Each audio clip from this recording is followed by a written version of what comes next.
Halo teman-teman, gimana kabarnya? Jumpa lagi di Ruangan Depan Channel. Hari ini kita kedatangan tamu spesial bidang musik, yaitu Rizal Gustiatmoko. Halo guys, jangan lupa subscribe ya. Ruangan Depan.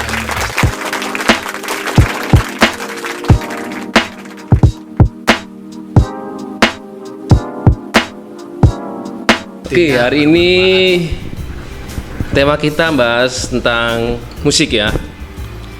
Ini kenapa ya musik Jawa sekarang tahun-tahun ini lebih populer? Ya, jadi musik Jawa ini kenapa kok bisa populer? Kita lihat dari segi analisa bentuk musiknya. Ibam. Ya, itu kan pelajaran kita dulu itu ya. Kita lihat dari segi chordnya, kemudian kita lihat dari liriknya, itu sangat mudah dipahami. Jadi orang denger itu langsung terhipnotis. Wah itu loh, terhipnotis. Kenapa kok terhipnotis? Kayak gendam ya? Ya, karena kadangkala itu kita mendengar lagu kan sesuai dengan hati kita. Ya. Kita sedih, yo maunya dengar lagu yang sedih-sedih. Lah kebanyakan lagu Jawa sekarang ini kan lagunya sesuai dengan hati-hati para jombloan, Mas. Apalagi iya. Di negara kita kan banyak yang ini jomblo-jomblo. Kalau nggak jomblo? Kalau nggak jomblo bisa juga sih. Cuma kan ada beberapa lagu yang memang dibikin bisa mencakup semua usia. Oke. Terus dari segi akord gitu ya, dari segi lain? Dari segi lirik yang memang sesuai dengan apa yang ada pada masyarakat saat ini itu kebanyakan kan lagunya ambyar, Mas. Iya, ambyar. Kayak seperti mendung tanpa udan. Nah itu kan luar biasa ya, dari liriknya pun, terus kemudian nadanya juga kita nirukan, dengarkan sekali pun sudah bisa menirukan ya. Nah itu yang membuat mungkin bisa menjadi favorit di era sekarang ini. Itu mungkin Mas Cesar. Oh, jadi dari album. Nah, terus artis-artisnya ya nggak nyongko ya. Iya. Dari lagu-lagu itu kebanyakan dari Jawa Timur. Karena kalau Jawa Timur itu memang identik dengan bahasanya tuh slosdol ya Mas ya.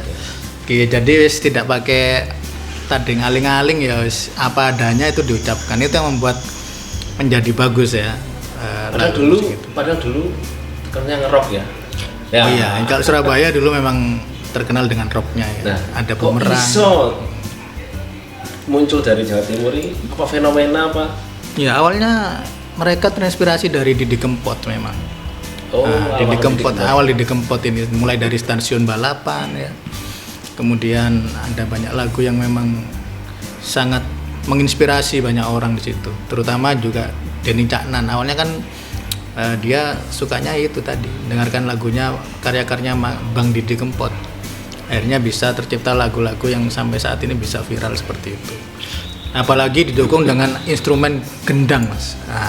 Dangdut ya. Gendang dut tak dut, gendang dut, gendang dut tak dut, gendang dut, gendang dut tak dut, gendang dut. Nah itu yang bikin luar biasa itu. Di telinga itu tidak umum ya, langsung diterima aja seperti itu. Oh, jadi nggak cuma Jawa ya, berarti ada kesan dangdut. Iya, jadi ada perpaduan Mas. Iya, ada unsur campur sarinya juga. Karena apa? Memadukan antara musik tradisional dan musik modern itu tadi. Biasanya kan dipakai bass, gitar elektrik dan sebagainya, dipadukan, dikomposisi, jadi komposisi yang sangat luar biasa gitu. Nah, ngomong komposisi ya. Iya. Sekarang nggak cuma ketipung. Iya, ketipung. Nah, tapi juga dicampur DJ. DJ. Nah, itu gimana kalau DJ? Loh, kalau DJ ini bagi saya sangat menghibur sekali, Mas. Karena apa?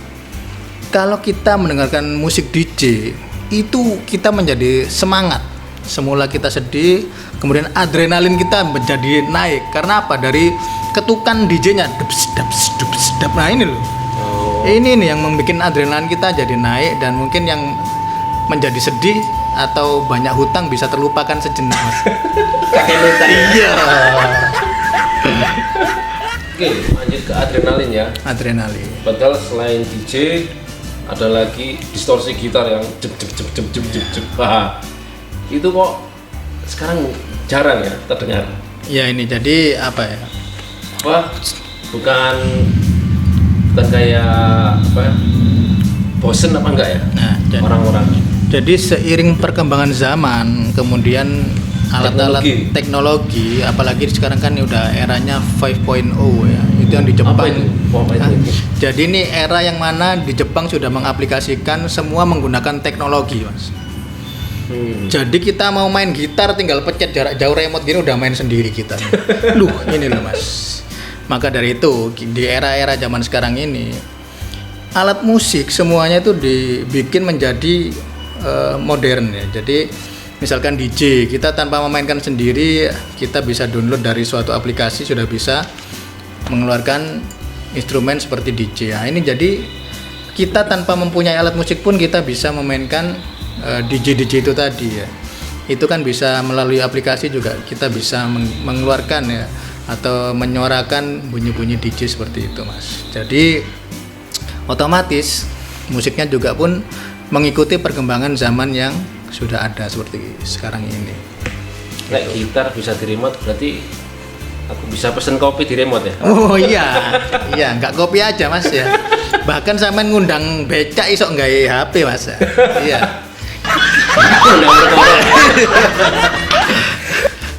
Ya, apalagi sampe nggak ngundang cewek jarak jauh tanpa remote, tanpa pakai mulutnya fit dia udah datang sendiri Mas. Ya, hanya cewek asli ya? Enggak Mas. Jadi jadian.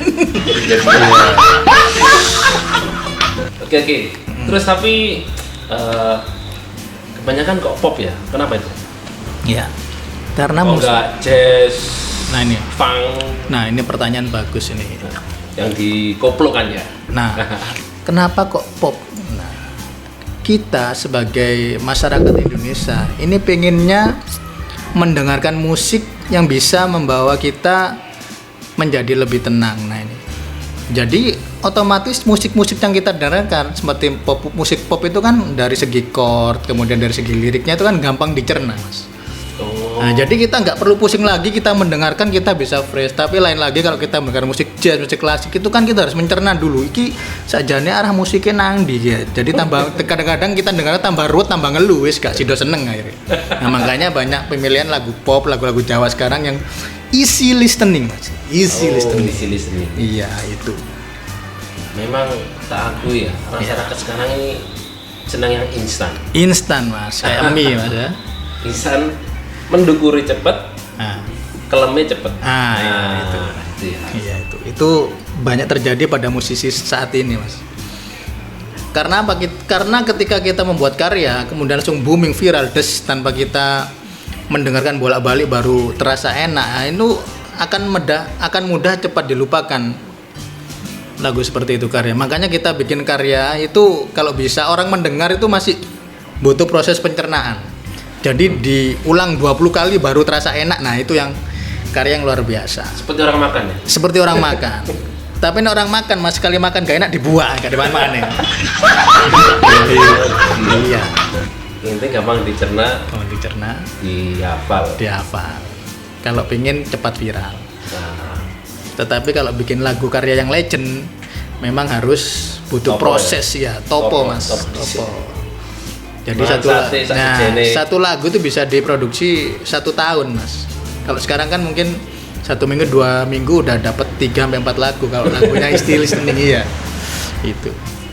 Apalagi chord-chord yang digunakan kan cuma sederhana, Mas, paling yo C, G, A minor dan sebagainya itu. Dan orang masyarakat itu meniru tidak kesulitan.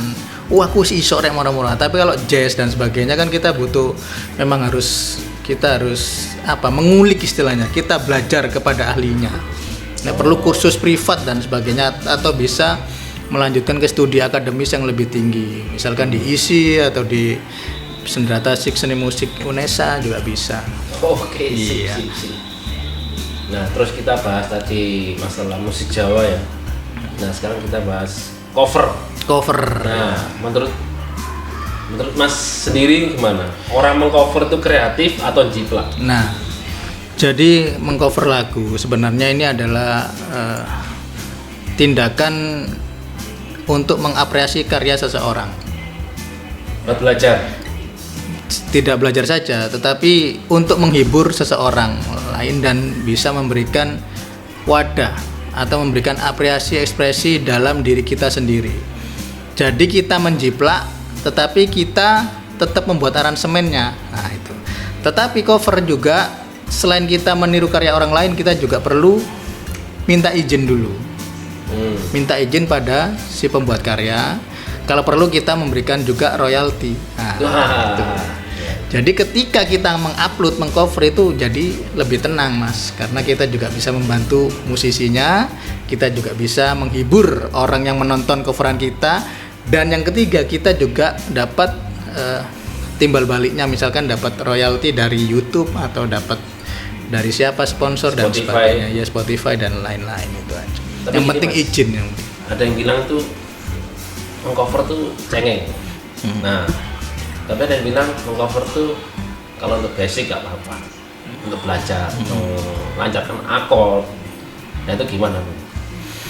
Kalau mengcover itu cengeng, nah sebenarnya ini cengeng itu kan gampang nangis, sedih ya, mewek, cengeng itu. Nah, jadi mengcover sebenarnya nggak cengeng, nggak cengeng sebenarnya mengcover itu. Mengcover itu adalah ide kreatif kita. Pengennya tuh musisi itu menciptakan karya, bukan menjiplak karya. Gini, kita sebenarnya mengcover itu membantu musisinya, membantu musisi yang punya lagu. Karena apa? Karena dengan coveran kita, maka lagu yang itu tadi, misalkan yang belum populer bisa tambah populer. Nah itu kan membantu.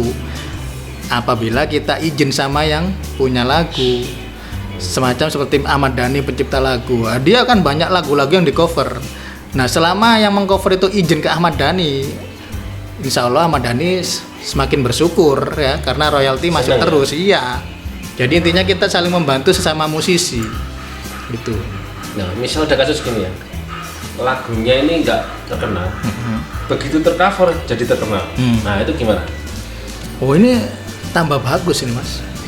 Tambah bagus, tambah suka musisinya. Karena apa? Selain musisi suka, itu juga bisa menambah penghasilan bagi si pencipta lagu. Yaitu tadi asalkan harus izin dulu dan memberikan royalti pada si pemilik lagu. Jadi bagi hasil istilahnya Mas. Jadi kalau di YouTube istilahnya itu copyright, cuma klaim hak cipta, cuma kita bagi hasil dengan pemilik lagu itu. Oh, gitu ya. Iya. Sip.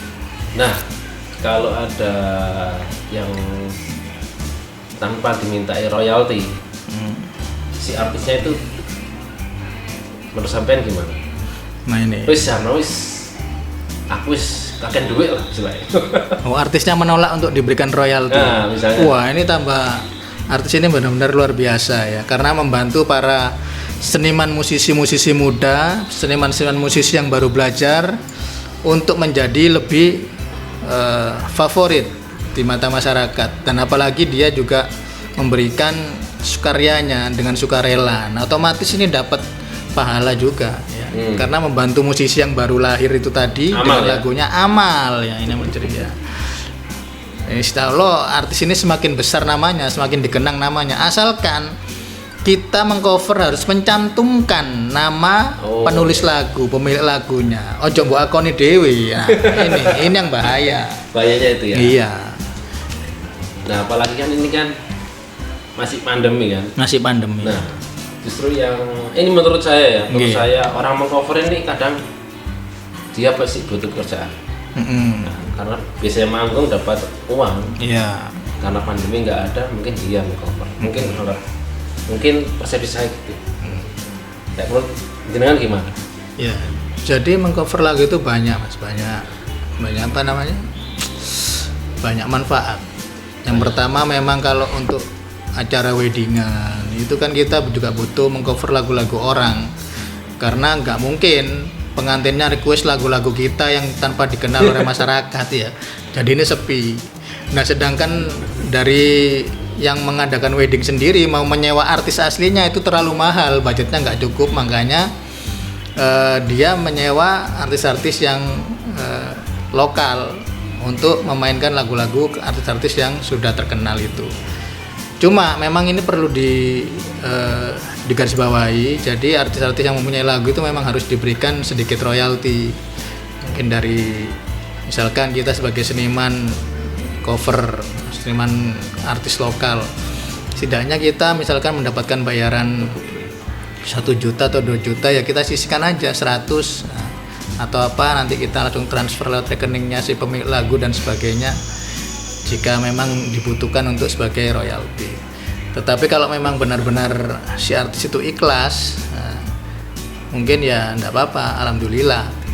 Cuma ketika kalau acara wedding kemudian acara lomba itu kan jarang dipublikasikan. Nah, ketika karya itu dipublikasikan kemudian dipasarkan, diedarkan, nah itu memang kita harus wajib memberikan royalti pada si pemilik lagu. Tetapi kalau hanya sekedar kita sebagai hiburan, kemudian kita tidak perlu ngerekam sampai disebarluaskan, hanya kebutuhan acara-acara tersebut sih, menurut saya untuk tidak memberikan royalti sih tidak masalah sebenarnya, seperti itu. Saya pun kalau membuat lagu, apabila lagu-lagu saya ini dijiplak orang atau di cover orang, saya semakin senang. Cuma memang harus cantumkan nama saya. Nah, siapa penciptanya, tuliskan nama saya, tidak masalah, itu aja. Cuman itu ada kasus kayak gitu ya. Iya. Tentang masalah cover. Alah, karena di YouTube dia minta royalti. Terus gimana bagi yang ngamen di kafe, nah termasuk yang wedding tadi, kan artisnya gak ero yang di cover. Apa ya kene GI? Nah, itu gimana, Mas? Nah, kalau dalam acara wedding kemudian ngamen, sebenarnya itu kita tidak perlu memberikan royalti. Karena apa? Karena itu hanya kebutuhan sesaat dan tidak dipublikasikan ke halayak umum. Jadi kita tidak merekamnya atau kita tidak sengaja mengcopy semua CD-nya kemudian kita pasarkan. Nah itu, selama itu kita copy CD-nya kemudian kita pasarkan, nah itu yang harus memberikan royalti. Nah, tetapi ketika nanti pengamen kita ngamen di jalan kemudian tanpa sengaja kita disyuting orang kemudian dipublikasikan kemudian viral, nah itu saya rasa itu kita tidak perlu memberikan royalti. Tetapi kalau memang pihak dari pemilik lagu meminta royalti, ya kita sebagai artis cover memang harus sedikit menyisihkan seperti itu. Kita perlu kerjasama, bagaimana enaknya kedua belah pihak sama-sama menguntungkan, seperti itu, Mas. Misal bayar royalti ning utang nggak apa-apa ya? Loh, nggak apa-apa, Mas. Bayar kopi pun nggak apa-apa, semampunya, Mas. Iya. Ojo maksel ya. Oke. Ada pesan nggak bagi teman-teman yang mengcover lagunya orang mungkin? Iya. Ya, pesan saya untuk para artis cover, artis-artis lokal yang mengcover lagu karya orang lain, usahakan dalam mengcover kalian harus minta izin dulu kepada pemilik lagu. Biasanya kalau di YouTube itu untuk publikasi ya? Publikasinya untuk publikasi, sebagai publikasi. Tetapi kalau hanya sekedar mengcover atau latihan biasa sebagai mungkin di acara weddingan, bancaan selamatan, syukuran dan sebagainya, ya mungkin kita tidak perlu izin dulu. Cuma ketika itu karya itu dipublikasikan memang sengaja untuk diproduksi secara massal, nah itu harus kita izin dulu, kemudian kita adakan perjanjian bagaimana enaknya biar saling menguntungkan. Dan jadi musisi bisa ikhlas, jadi musisinya ikhlas, kita yang barokah, seperti itu. Jadi ibaratkan kita mendapatkan rezeki yang barokah kalau itu dapat izin itu. Kemudian yang kedua, artis cover usahakan kita bisa menciptakan lagu sendiri ya. Karena dengan lagu sendiri, karya sendiri, siapa tahu lagu yang kita ciptakan bisa viral. Nah, ini kan kita juga tidak tahu seperti itu. Mungkin itu aja, Mas, pesannya, Mas. Semoga bisa. Jadi nggak perlu takut lagi ya. Tahu aturannya ya. Tahu aturannya, harus tahu aturan. Intinya izin ya. Izin dulu ya. Izin. Salim sih. Hubungan salim sih. Oke, cukup ya. Oke, siap. Oke, cukup. Makasih. Assalamualaikum warahmatullahi wabarakatuh. Waalaikumsalam warahmatullahi wabarakatuh. Ruangan depan.